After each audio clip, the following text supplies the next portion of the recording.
Welcome back અને હવે સમાચારો પર નજર કરીએ તો ગોપાલ નમકીનના એમડી સાથે સંદેશ ન્યૂઝે વાતચીત કરી 2 વાગ્યા આસપાસ આગ લાગ્યાની જાણ થઈ હતી। ફેક્ટરીના પેકેજિંગ વિભાગમાં સૌપ્રથમ આગ લાગી હતી।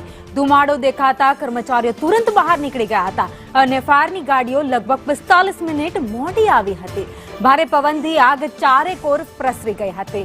આગ કોઈએ લગાવી હોવાની કોઈ જ શંકા નથી। અમારા કર્મચારીઓ અમારા પરિવારના સદસ્ય સમાન છે। ફાયર અને અન્ય સેફટી સાધનો હેઠળ ચકાસણી થઈ રહી છે। સમગ્ર મામલે વધુ વિગતો આવ્યા બાદ ખબર પડશે કે આખરે થયું શું હતું।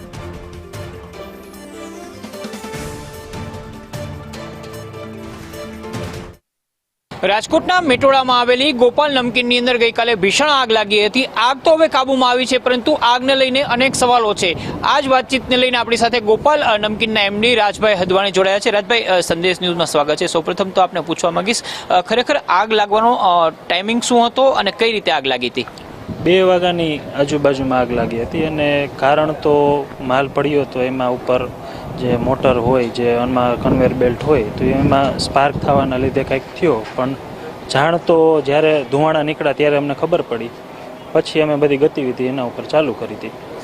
પહેલી ફાયર બ્રિગેડની જે મેટોડામાં છે અંદાજિત કલાક 45 મિનિટની આજુબાજુ આવી હતી અને બીજી બધી 2 કલાક પછી આવેલી હતી। કર્મચારીઓને કોઈને કાંઈ નથી, એક માણસ બેભાન બી નથી થયો। એટલે અમે કર્મચારી માટે સૌથી પહેલાં જે થાય એ કર્યું। અમને થોડું બી લાગ્યું કે આ કંટ્રોલમાં નથી, તો અમે પહેલાં કર્મચારીઓને બધાને બહાર કાઢી લીધા હતા।